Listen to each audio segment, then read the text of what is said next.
This is the Dallas Morning News.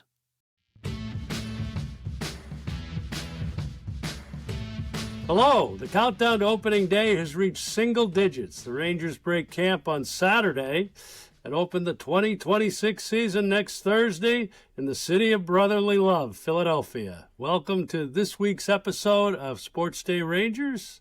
I'm John Blake. And I'm Evan Grant, here as usual. We have a great show this week, I hope, as we're going to talk a little bit about the opening roster.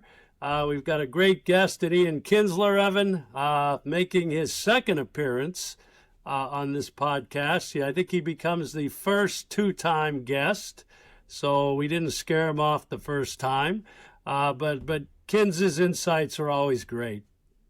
Yes, and I will give our listeners and viewers, since I'm wearing a different shirt than I was in the interview, a little heads up. The interview with Ian was pre-recorded, and what's great about that is that we got through the interview, and today I can actually hear John and he can hear me. So it's progress here at the Rangers Podcast Central headquarters. Yeah, we got our technical crew on it, and hopefully we fixed all of the bugs for this week, and we'll move on. And our archives in Arlington, we're going to do this in a two-part series. There's just I love series. So much plethora of things. We're going to do opening day memories. The first, it will be the 20th century for the Rangers, including Evans. And this was not actually opening day. It was opening day in Milwaukee, but it's a pretty good story going back to 1997. Was that not the season opener? We opened the we season opened at home against the Brewers. That's and right. We went to Milwaukee for a very exciting weekend. So that's great. Listen, you guys can reach out to each of us on X with any Rangers questions or comments. Hopefully you know me by now. I'm at Evan_P_Grant. And John is at Ranger Blake. John, we really miss the parking lot information and the jersey information now that you've retired from full-time employment. It would be great if you would just do that on a regular basis for everybody. I think the Rangers PR account now handles the line. The lineup's got a little bit dicey the last couple of years. When I wasn't traveling, I remember texting a lineup from a mountaintop in Vail one day, and it got a little dicey. So I think things are in good shape now. But bottom of the ninth, bases loaded. Here comes Jimmy Dale from Baker Brothers Plumbing, AC, and Electrical. Thanks, Chuck. When your home pitches curveballs, Baker Brothers knocks it out of the park. Home run, Baker Brothers. Incredible. As the official home service partner of your Texas Rangers, we're offering $300 off a tank or tankless water heater. Another winning call. Visit callbakernow.com or dial 214-342-1171 today. Great service. Let's talk about, speaking of good shape, the Rangers are in their final week in Arizona. They'll come home for 2 exhibition games against the Royals before opening on the season in Philadelphia. And the Rangers haven't opened up with a 2-series road trip for a long time. But Evan, and I hate to say this, but it looks like with Josh Young and Kyle Higashioka back in the lineup on Monday, right now, things are looking pretty good from a health standpoint. Yeah, I think Chris Young would not like for you to say that, but that does seem to be the case. And, to this point, the Rangers have gotten through spring relatively healthy. The biggest injuries have been on the prospect side, where obviously Sebastian Walcott had that internal brace surgery. But it has... I still don't want to say that everything's gone smoothly because you just haven't been able to run your opening day lineup out there at one time just yet. I thought the Rangers were going to do that on Tuesday of this week, but Evan Carter had a personal day, or on Monday of this week, but Evan Carter had a personal day where he had to attend to some personal business and wasn't in camp. So even with Young and Higashioka back in the lineup, it wasn't the full lineup. And so I'd like to see that roll out, and I'd like to see the exact look of the lineup. I do think when it's all said and done, you're going to have the first 4 have been settled with Nimmo, Langford, Seager, Berger, I think after that, you're looking at something perhaps like Josh Smith hitting 5th, Josh Young hitting 6th, Jock Peterson hitting 7th, Higashioka 8th, and Evan Carter 9th. And that would give the Rangers extreme balance all the way through. Maybe in season, there would be some thoughts if Jock Peterson comes out hot, maybe he moves up to the 5 spot, and Smith moves down to the 7th spot. And certainly there would be some days where that happens anyway. But I think this is what Skip Schumacher is looking at this point going into the season. I love the balance here. The one issue I think, John, with the lineup is, and you can't, there's no way to avoid this, but if Evan Carter's in your lineup, some way, somehow, he's going to be in a stretch of left-handed hitters, and that's what you'd ultimately like to avoid. But this way, it's going to be Carter, Nimmo. So late in a game, a manager might have some ability to send some lefties up there against the Rangers.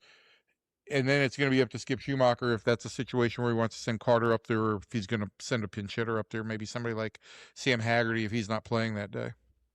You mentioned Jock Peterson a couple of times, and obviously a real flashpoint for Ranger fans coming off his 2025 performance. But you wrote about Jock Peterson earlier this week and some of the trends where he has a good spring, not as good at the start of the season. Bad spring, it's worked the other way. But that aside, because that's a hard metric. What has been the coaching staff's impression of how Peterson has gone about his work and tried to make adjustments this spring? I think everybody was pleased with how Jock came into camp this year. He was clearly in better shape. I think they feel like he's motivated, and certainly he's a guy who has pride and doesn't want to go out on what was an embarrassing season. There's no way around that. I think he's stuck with his process of working with Justin Veal, and they're trying to get the ball back up in the air more than he did at the second half of last year. And that is kind of a work in progress. But I also, there is something that goes along with being a 12-year major league vet where you trust the work a little bit and expect that even though he's working hard, that when the lights are on and the competition commences for real, it's going to be better.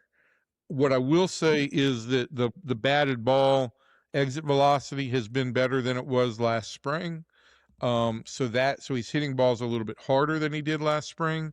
And I just feel like, when we talked about all the levels of different dysfunction that the Rangers may have had last year, I think you had Jock coming in, expecting to be, kind of the edgy guy in the clubhouse and help this team really kind of get that edge. And I think he, came to camp and it was hard to really grasp what was going on with this clubhouse, with guys going in different directions. Again, not animosity or hatred, but it was a clubhouse that just seemed fractured. And I think he struggled with that. And I think that impacted his first month's performance somewhat. And then after that, it was the injury and you're chasing uphill the whole way. Exactly. So let's talk a little bit about the fifth starter position. I mean, it seems like we talk about this every week. But you've got obviously Jake Latz and Kumar Rocker. You wrote a few days ago that at one point it looked very much like it was going the direction of Latz, but Rocker here has kind of made a rebound, and it could be they keep both pitchers on the opening day roster. Yeah, that's what I advocated for in a column that will run in Friday's paper, is that I think they should keep both those guys. I think they've pitched well enough to deserve the fifth spot. And I think the way I would approach the first month of the season, those first 40 games, is with just a minor bit of manipulation in the rotation, you could limit that sixth starter to 5 starts, or that fifth starter to 6 starts. And you could then have Latz and Rocker available to piggyback on some guys early on when it's cold and when guys may be on more strict pitch counts. And then on the days that they start, providing they're both available, one piggybacks on the other. And then you've got a righty with a lefty behind him or a lefty with a righty behind him. It gives Skip Schumacher some flexibility on how he wants to deploy his weapons against an opponent based on what their lineup is expected to be. And I just think that you're talking about 40 games. We've talked, John, how tough those first 40 games are, and it's hard for me to see that Kumar Rocker and Jacob Latz are not two of the 13 best pitching options the Rangers have. And so if I'm leaning in any way, yes, there's some element of I want to keep as much depth as I possibly can, and maybe that costs you Cal Quantrill because he's got an out before the season starts. But if there is any way that I can go with the 13 best pitchers on my staff, that's the way I want to go.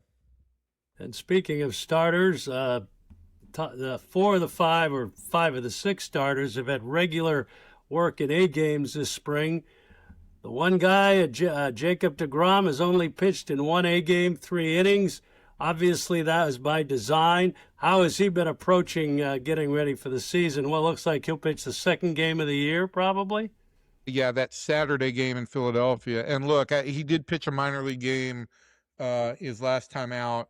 I did not see it because the big league club was in Glendale, but everybody who saw that raved about where he was. And I talked to Jacob on Monday, and he was much happier with his slider than he had been all spring. He felt like he's in a good spot. And if there's anybody that I shouldn't limit it to one person, but if there are 2 guys you don't feel like are losing anything pitching in a minor league game, it's deGrom and Eovaldi. These guys know how to prepare. They know what they're doing. And it is simply about going out there and performing. It's more a lab for deGrom than it is about performance. And I think he got everything he wanted to out of that. And I think when he starts on Saturday, or what will be tomorrow, once this podcast actually gets up, I think it may well be in a minor league game too. So yeah, you'd love to see him face some really established big league hitters. I just don't think that's necessary. This is one of the best pitchers of our lifetimes, and he'll be ready for that start. And I think we'd be remiss in not talking a little bit about the last 14 days and the World Baseball Classic, which was a great event. The Rangers were not terribly affected by a defection of players, but it's going to be interesting to see. The Red Sox, for instance, I think had 4 or 5 guys in the championship game between Venezuela and the United States. The Rangers weren't that affected by it, but be interesting to see how teams, as their players come back in here for this final week. But it was a great tournament. Yeah, this was the best version. I think I felt like I said this after 23, but with each tournament, I feel like it gets better and better. The couple things that I would take away from this is, I feel like I've seen some lashing out at Team USA and at Mark DeRosa, and I think it's unnecessary. Venezuela played a perfect game last night and scored the winning run in the 9th inning. They were a really good team, and they played well together. There's been some talk about that Team USA didn't have the same joy on the field that other teams had. This was a team that was out there to compete, and Team USA is in a no-win situation every year in the WBC. If they don't win it, it's considered a failure. Those guys cared. They got the best players that this team has ever had. They went out there and they were in position to win it going to the 9th inning and couldn't do it. And so all I have to say is hats off to Venezuela. And with that, I'm going to say this, and I think we need to schedule him for a podcast at some point in the not too distant future. All I could think about in the 9th inning was former Ranger Robinson Chirinos, who's the bench coach for Venezuela. Yeah. And I know how much how prideful he is in being Venezuelan native. And I texted him this morning just to say congratulations. And I can't imagine the feelings that he had, given everything that Venezuela has been through in recent years, most recently in January. Something great to happen for that country and for those players, I think is just it's just an immeasurable feat to try and put that into into what we could actually feel. So great for Robinson. He won the battle of the bench coaches who were ex-Rangers between Chirinos and Michael Young. And maybe we'll get Michael Young on in the not too distant future to talk about how he failed us all. Right. You won't let him live that down. But anyway, our guest today is Michael's longtime teammate, Ian Kinsler, Ranger Hall of Famer, now a special assistant to the general manager. And we want to talk to him about his look ahead to the season and what he sees so far. We'll talk to Ian next.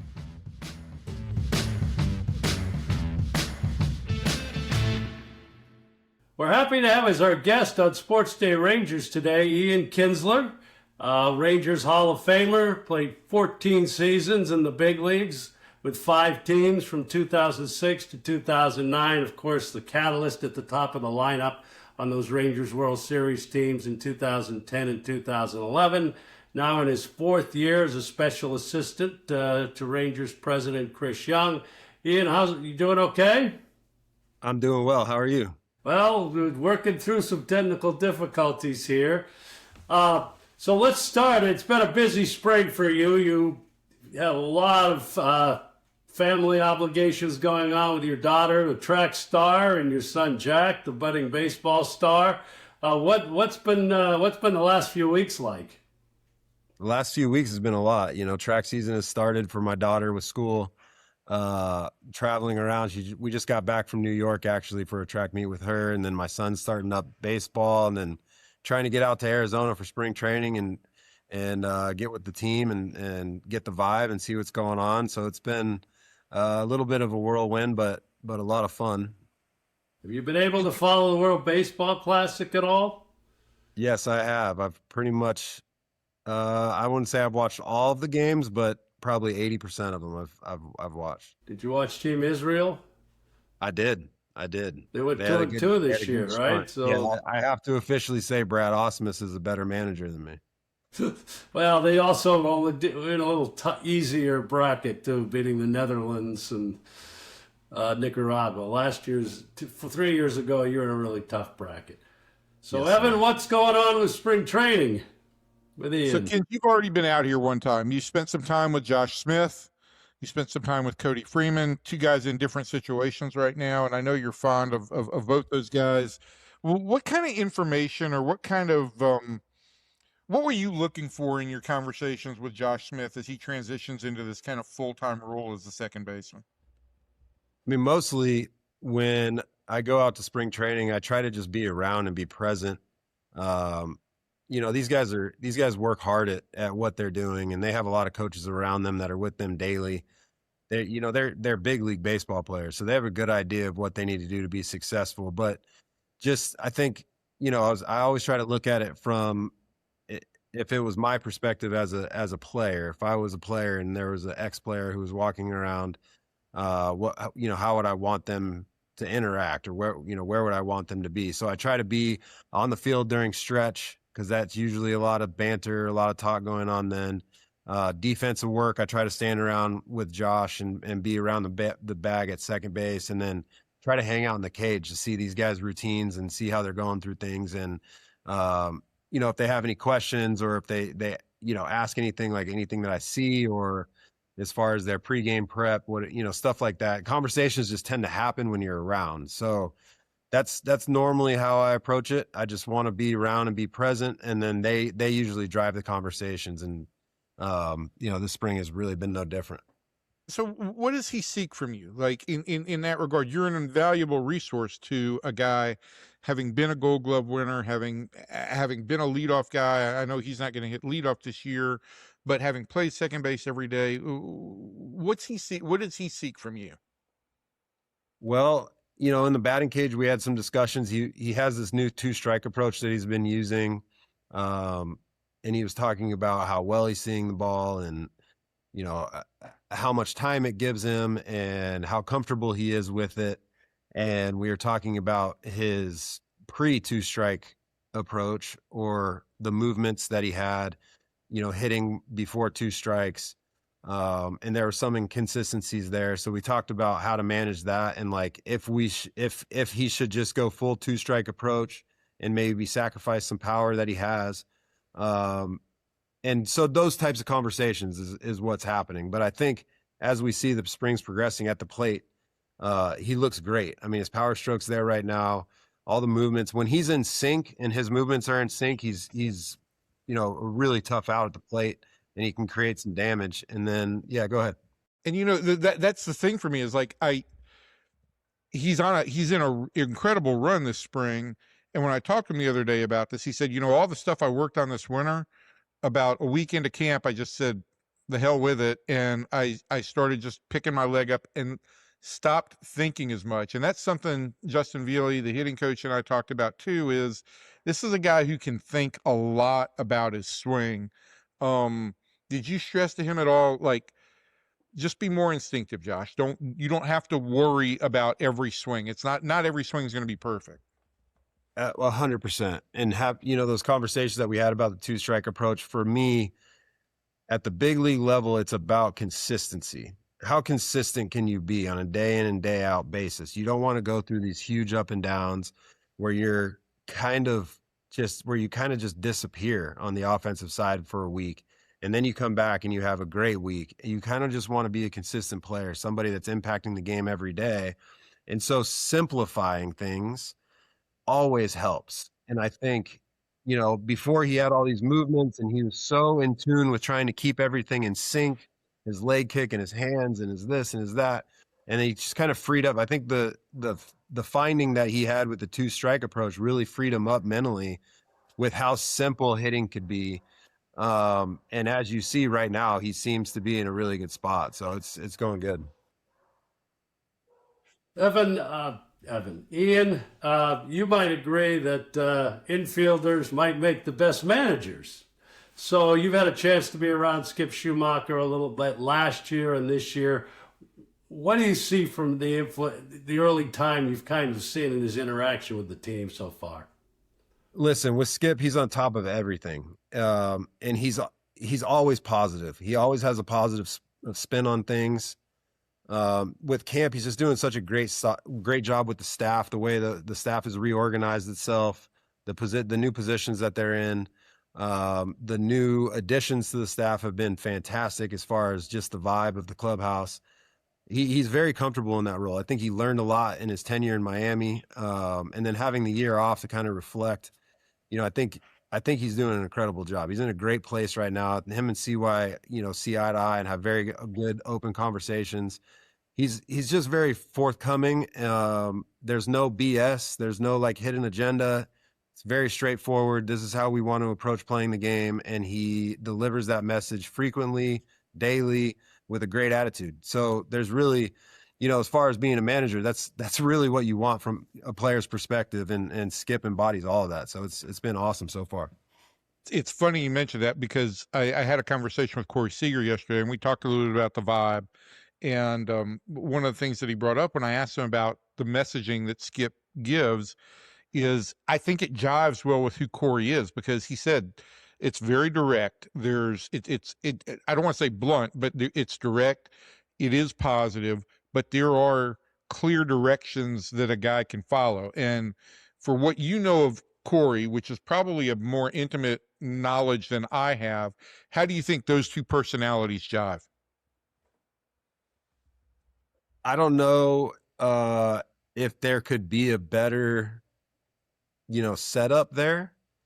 Corey is very straightforward. I mean, he wants to get ready for the game. He knows what he needs to do to get ready for the game.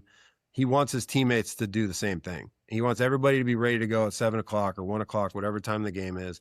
Prepare, meticulously, be ready to go when that first pitch is thrown. And that's kind of the same expectations that Skip has. He's not holding anybody accountable to any sort of thing besides maybe a hitter's meeting or some sort of meeting along the way throughout the day. You get ready for the game the way you know how to get ready. If you need help, ask one of the coaches. We can push you in a direction and help you with those decisions. But as far as the way Skip wants his team to get ready to play, him and Corey are very similar in that regard. And I think, Skip is always delivering the message that he wants. The intention of the way he wants his team to play, aggressively, paying attention to details, constantly prepared. Base running is super important. It's unselfish. All the things the messages that he's delivered, they're very sharp messages, but they're always delivered in a positive way. And I think Corey just, vibes very well with that. Do I know you were only around for a couple of days. By the time this airs, you will have been back around the club for a few more days. But from my perspective, and let's be clear for everybody else, what the media glimpses in the clubhouse is barely a scratch on the surface of what player relationships are like. And so any theories we have are only superficially informed. But from what I see a guy who is a bit more, a bit louder this spring in a good way. I think, he was the guy who suggested that the team ping pong tournament go from singles to doubles, which kind of involved more people. I saw him in the clubhouse, smack talking loudly yesterday with some guys. What are you hearing about the place that Corey's in as the spring goes on? He's in a great place. You can just tell. And just like you said, yeah, you might have a little glimpse into it, but you're in that clubhouse a lot and you see guys interacting with each other a lot. You see their body languages. You see how they're, either open to the media, joking around, the interaction they have with their teammates. And you can tell that Corey is a lot more involved with all of that. And I think he understands that winning is fun. And all Corey wants to do is win. Along with that comes fun. I think sometimes players get confused with the fun part comes first and then you can win. Corey doesn't operate that way. Like we need to win first and then we can have fun.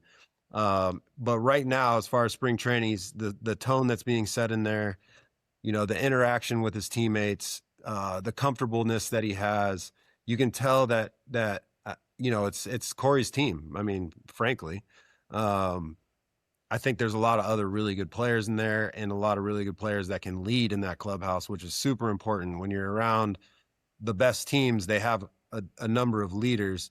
But Corey's the guy, and he knows that, but he doesn't want to take all of that. I mean, he wants his teammates to feel some leadership as well. It's just a good place right now. You can tell there's a little bit more looseness. He's a little bit more available. I think as far as the play on the field, it reflects in his teammates and in himself.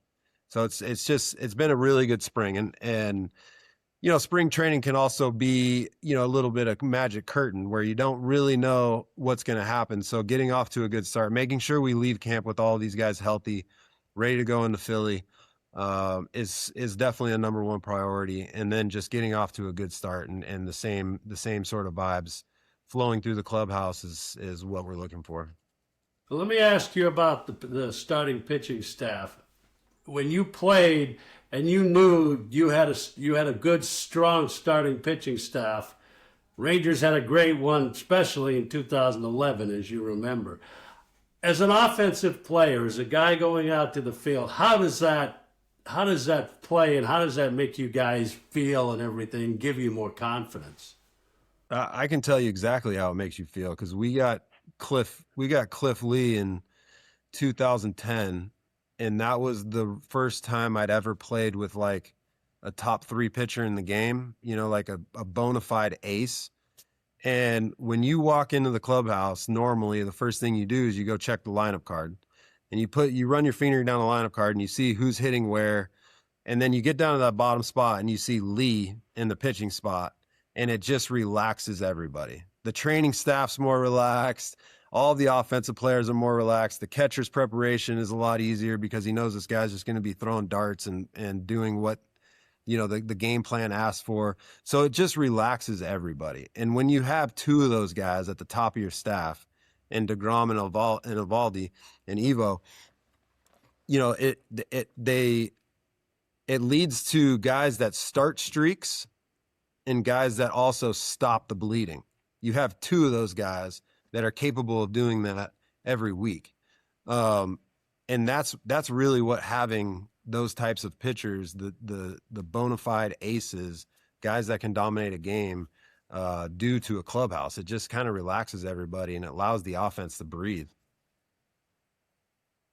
Ian, what have let's talk a little bit more about Skip. You and Michael Young both knew him as a player. I think Michael knew him a little bit more closely, but you've talked about his messaging. I think one thing that Skip has made it very clear, I think he idles a little bit like you did as a player at about 60 miles an hour. So I guess that fires you up for him as a manager. But in terms of intensity, what's your take on how this guy will run the club and how that plays out over the course of the season? That's a really good question. Skip and I had a full season in San Diego together. He was the first base coach, outfield coach in San Diego when my last year playing. So we have a full year together, and he was in charge of the base running and he was in charge of the outfield defense. And those two things we were really good at. I'll just put it that way. There's just an intensity about him. He doesn't mean it. This is just the way he's built. He's not looking for intensity. He's not trying to create intensity. That's just kind of the way he's built. But like I said before, it's always with this positive swing. It's always with bringing you back to, if something negative happens, what was the positive thing that happened in that situation? And then how are we going to fix the negative thing? That's kind of always been the way that he operates. And it's super refreshing to see somebody, of the same era, somebody that played very similarly to me with the same type of fire. I mean, the dude played all over the diamond, played under great managers, was able to see it in the National League when pitchers hit. He's able to see the game management and how things happen and being on the bench and seeing it all transpire. And then being able to naturally mature through the coaching ranks, getting the job in Miami and now being able to run a team in Texas. I think just the maturation process has been awesome. And with his natural instincts to be intense, I think it just leads to a great manager. He's not afraid to bring up 2011 either. I wonder if he's brought that up to you once or twice. Well, our handshake in San Diego, we'd do like the whole pound thing like this, and then I'd flip him off. So, well, that's perfect. Hey, one other guy I wanted to ask you about, another guy who is in the High Sox club with you and Skip, is Cody Freeman. And this is another guy who idles at a high RPM in a positive way. I know you had a talk with him when you were in spring the first time after he had gotten diagnosed with the back issue. I know you had a similar issue to him at one point in time in the back. What do you share with him at that? And what do you share with him about how you handle that? And I'm curious what he shared with you about how he intends to handle it. Well, he was obviously a little disappointed, right? Like he knew this was a great opportunity for him. He was playing great. He finished the year strong. He made some waves, and people, are looking forward to seeing how he performs in spring. And then he has his back thing. And honestly, he said his day-to-day was fine. Sleeping was fine, walking around, moving around, he's fine. So that makes it even more difficult because you feel like you're able-bodied, and the back is just something you got to be really careful with, especially with fractures and stuff. You don't want it to turn into something worse. So he's obviously has to wait the time out. But for me, it's just like, study the game, like this is your opportunity to be on the bench and watch the game and see if you can learn anything, see if you can help a teammate. Like that's, you're not useless. There's other things that you can do now that will lead to you being better prepared when you're able to come back. We all love the player that he is. We love the energy that he brings. That's not going to go away. So now it's like, what can I do now to better myself, better my teammates moving forward? And then when I'm healthy, I can hit the ground running and be ready to go. So he's always has a great attitude, always ready to go, wakes up ready to go. It's just the way he is. So we're excited to get him back healthy. Okay, last one for me here, Ian. Not want to put you on the spot here, but for the Rangers to have a good season to contend for a playoff spot, what do you see of the, in this 3 or 4 keys that they really have to do this season? Well, it's always number one is stay healthy. That's every team across the board. You have to stay healthy. You have to limit, IL visits. You have to be able to get the amount of innings you want from your starting pitching, especially when you have those 4 guys at the top. I think figuring out the bullpen and how we're going to use the bullpen late in games and stress situations, who's gonna step up and take the ball and pitch those pressure situations late in games, I think is key. But for me, it's really the offense, right? For me, the offense has to get back to being super productive and being the team that really was put together last year. And then the additions from this year, the different vibe that we have, the energy that we have, being able to take that next step offensively and be a team that the opposition is worried about. If we can get back to that scoring, I think last year, what was it? If we scored 4 or more runs, the team was like 28-3 or something ridiculous. You were ridiculously, your win-loss record was ridiculous in that situation. Right. So if we can pitch the ball somewhat similarly to last year and score 4 or more runs more consistently, we're going to be in a really good spot. But really at the end of the day, it's health. If we can keep all of our guys healthy, we have a really good shot. And I want to just finish on this with you, Ian. One thing that has stood out to me, and look, there have been a couple of games here lately where teams haven't exactly thrown great pitching at the Rangers, but they've taken 127 walks as we record this, going into the final week of camp. They lead the major league in walks. And at a very superficial level, to me, that's an indication of a better approach. What can you take away from a spring in which a team has made a dramatic turnaround in walks when discipline and approach was such an issue last year?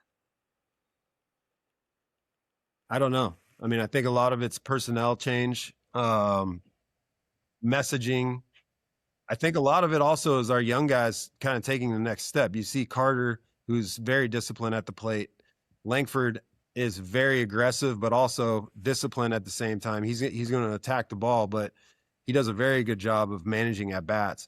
And when you see young players step into those roles, it pulls everybody forward, right? Where the veteran guy or the guy that's been around for 5 or 6 years, they want to see their at bats go very similar to that. They see the impact that it has, and they say, offense is contagious, right? Well, once a couple guys start showing that discipline and having positive results, it puts pressure on the opposition, and then the other guys want to participate. They want to be a part of it. So it just kind of organically starts happening, and I think that's what's happened this spring. Hopefully, we can continue that trend going into the season. I think, honestly, I don't know where we were ranked last year on weak contact or infield pop flies, just weak, easy out type of at bats where it seemed very easy for the opposing team to kind of work through our lineup. And I'm just not seeing that this spring, whether it's our second squad guys, the guys that are roster invited, our mainstay guys, whoever it is, it's like every game we just don't see that. And I think that's really something to hang your hat on. There's something different happening. There's a different vibe, just a different energy. So that's really what I look for in spring training. And that's what I guess that's what I'm getting at. I mean, is that the kind of thing that you think from spring training that actually carries over?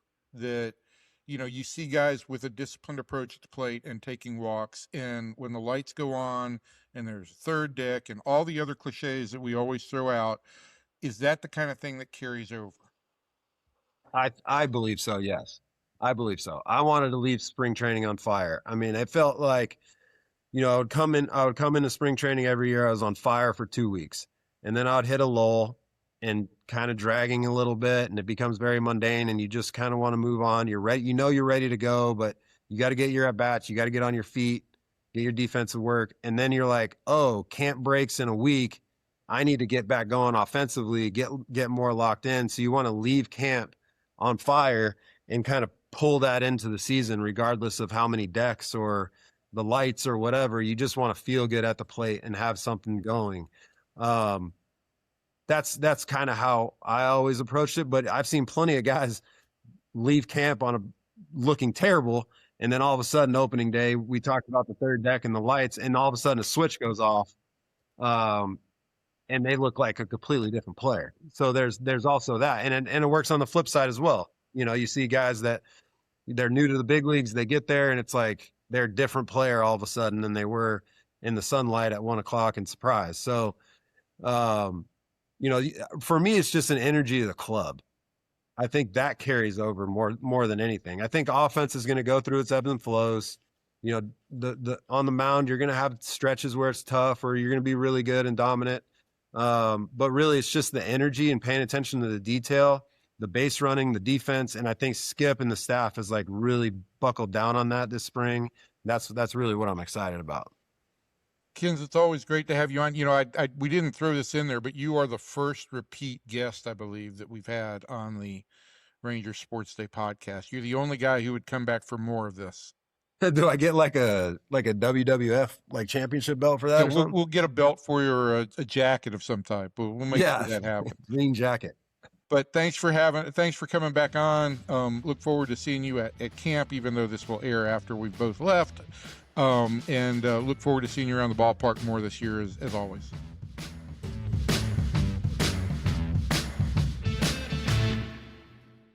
Well, I thought on the archives in Arlington here, we're a week away from the opener overall, 2 weeks away from the home opener. We're going to talk a little bit about opening day memories. And the Rangers, this will be opening day. Unbelievably, it'll be opening day number 55 for the team in Arlington. Contrary to popular belief, I have not seen all 55 opening days. I've seen a lot of opening days, going back to my days working in the press box in Baltimore during college in the 70s. But I'm going to we're going to look at the first half. We're going to look at the 20th century today. And Evan didn't kind of come to the end of it, and I'm only going to touch on a few here that I can remember. So, and I think, and we've talked about this on a earlier podcast that we were on Your Dark Companion. And I will say this was the year before I got to Texas, okay? You can't blame this one on me. Opening day 1984, believe it or not, I was with the Orioles. The Orioles had won the World Series in 83. I was not at opening day in 1984. I was in the Kingdome in Seattle broadcasting the NCAA National Championship game between Georgetown and Houston, and the Hoyas came out on top. And it was a chaotic scene at Memorial Stadium that day. President Reagan came, and I wasn't there. And my boss got into a fight with the Secret Service pool, and it was kind of a mess. But anyway, that sounds like fun, Don. Down in Arlington, Texas, the Rangers were opening the season with a 9-1 loss to Cleveland, and not a good Ranger team. But what the Rangers had done in the offseason is they had decided they were no longer going to let fans to bring food and drinks into the ballpark. They wanted to sell more concessions. The problem is they did not really advertise they were doing this. So people on opening day of 1984, it was April 3rd, they showed up with food, sandwiches, all this, everything you can imagine that they'd been doing ever since the club came here. And they confiscated said food, said drink. You can come out and get it at the end. People were not happy. But a family really wasn't happy when they came out. They had brought a bucket of chicken to the ballpark. They left the chicken at the gate, and when they came back out after the game, all they found was a bucket of chicken bones. The staff had eaten their chicken, and this became the narrative of the day. I mean, the media and everything around here just ran with this, and the Rangers, Eddie Childs was the owner, and 3 weeks later, they basically rescinded this policy, and Eddie said, basically was quoted, said, "I goofed." we're going to let them bring their sandwiches and chicken into the ballpark. So anybody bring any live chickens into the ballpark? I don't know. Maybe to try to end one of their long losing streaks in that period. We tried a goat one time. I was here for that, and that really didn't work either. 1991 is another one. Speaking of presidents or whatever, George H.W. Bush threw out the first pitch as the sitting president of the United States at Arlington Stadium on April 8th of 91. Now, those of you out there who went to Arlington Stadium, you would probably imagine trying to do a presidential visit in that ballpark was extremely difficult. You're supposed to you set up a whole communication system. It was not easy. But the thing and this was, of course, his son, the 43rd president, George W. Bush, was our team owner at the time. And it was a really exciting time for us. I remember going through a week of preparations, and we had all this set up where the pool would come in, the press pool and everything. And then the one thing I remember, Evan, at the last minute, everything just changed. The president came out from another door, the pool came another way, and I just stood there and shook my head. And his pitch, he also bounced the pitch to Gino Petralli. But I got to meet Marvin Fitzwater, who was the press secretary at the time, so that was pretty cool. So that was 1991. Of course, in 1994, Rangers opened in New York, but we opened our new stadium on April 11th, 94, at the ballpark in Arlington. Glorious day. We had a rain delay, of course, as Rangers tend to do on these big events. Van Cliburn, tremendous rendition of the national anthem. Place was full. Rangers did lose the game, but we were euphoric that we had pulled it off. 20 minutes after this game, I look out. The media looks out to right field, and they see a woman kind of falling over the railing from the upper deck in the home run porch. She had imbibed a little too much, was sitting on the rail, and kind of fell over. Thank God she landed in a seat, was not seriously hurt, but again, we had to go into damage control on what was a glorious day in opening this new ballpark. So typical Ranger luck there. Didn't that lead to you guys putting in like higher railings and things like that? We put in higher railings in the upper home run porch, yes. We were at code before, but again, the narrative became we had to put in higher railings, and it really ruined Tom Schiefer's day. After everything he had put into his heart and soul into building that ballpark. So let's go to 1997. This was Evan's first year on the beat. And the Rangers did open the season at home, and 20 teams in Major League Baseball had signed a promotional agreement. I believe it was with True Value to give away baseballs on opening day. And the Rangers did this on opening day, I remember, and we gave them out before the game, and we had a few people throw them on the field. Not a lot. I mean, it wasn't anything big. But we went to Milwaukee to open their season. And it was 35 degrees. The wind was blowing about 30 miles an hour, Evan, if you remember, at Old County Stadium.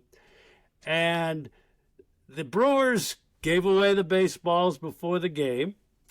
And wait, let's set the stage here too. If you've been to a game at Lambeau Field in Green Bay, you know that people like to tailgate. And, Milwaukee is known for producing a few beers. So that had started early in the morning. Then they gave away the balls as the gates opened. Please, John, proceed with the telling of the story. Okay, but before that, I think I need to talk about the lineups, too. So the introductions to the lineups, the Milwaukee PA announcer was a very nice gentleman named Bob Betts, who'd been there forever. And he introduces the Rangers non-starters, the Brewers non-starters, and then he starts introducing Phil Garner and the Milwaukee lineup. Did not introduce the Rangers lineup. And Johnny Oates, who had a kind of a bad day with the. We'll get on to the story, but he starts looking up at the press box at me, of course, and I had to run over to Bob. And I said, Bob, you forgot to introduce the Rangers.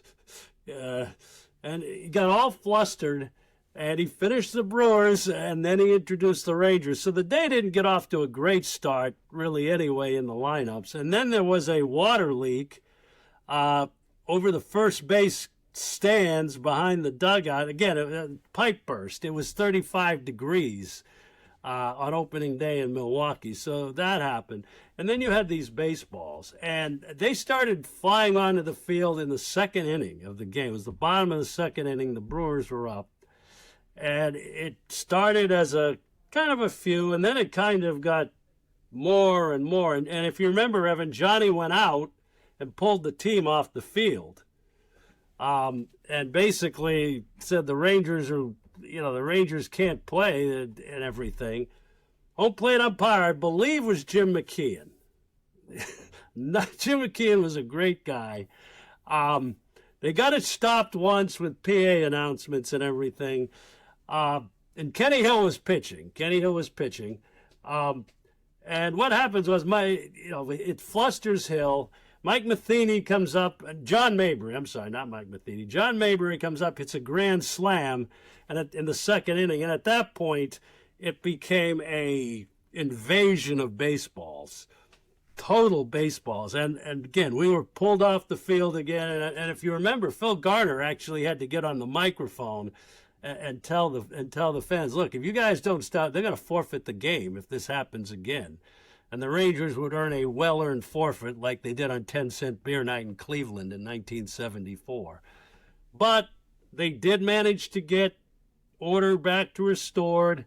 The Brewers won that game. I believe it was 5-3, but there were 3 delays. And the one thing I remember about this as well is McKeon told the Brewers they could not do the sausage race that day in the 7th inning because they were afraid of fans throwing more balls at the sausages running around the track at County Stadium.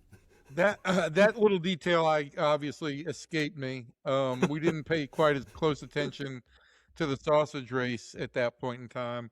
But there was one other thing for me that really stood out. Old County Stadium, the press box was small, and it was only made one trip there. But it was a small situation. Yes, it was. And, the commissioner of baseball at the time, Bud Selig, a Milwaukee resident and one-time owner of the Brewers, I think he still had the Brewers in trust at that point. Yes, he did. His daughter was running the team, Wendy, yeah. And in the middle of the game, Bud just comes up to the press box, starts holding court in the back of the press box, something you would never see with Rob Manfred.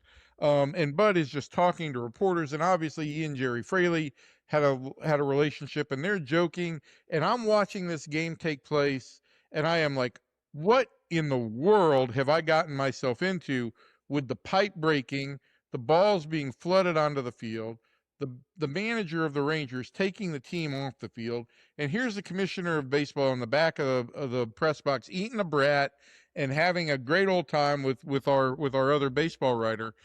It was quite a welcome to the American League for me. That's all I can say. It was an incredibly fun day in a strange way, but it made for a great story. But Selig's visits to the press box in Milwaukee, I always enjoyed them over the years, except when we were losing. But I never really yelled at Bud in all those years, which I'm proud of myself because something of an accomplishment for you. There were days when things were not going real well for us at that ballpark. And the last thing I will say about this road trip, Evan, if you remember, so it was opening day in Milwaukee. The next day was a scheduled off day. The third day, I think we got snowed out. And we finally played on the 4th day.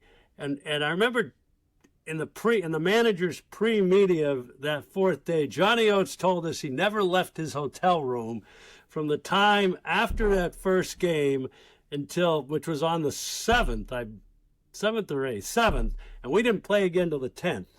So he said he's, I don't know how many hours, 70 hours or something in his hotel room in Milwaukee. and this was something Johnny was very proud of. He was also very proud of the fact that I think there was a game in that series, maybe it was opening day, that he got back to the hotel and was able to turn off the lights in his room before it got dark outside. He was very excited that he was able to go to bed when it was still light out.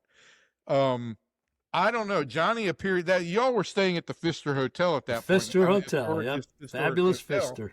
I don't know if Johnny just enjoyed being with the rumored ghosts in the hotel or what it was, but he was very, very proud of how he had not left the hotel or his room, and that he had gone to bed with the lights out, with the lights still out on the sky.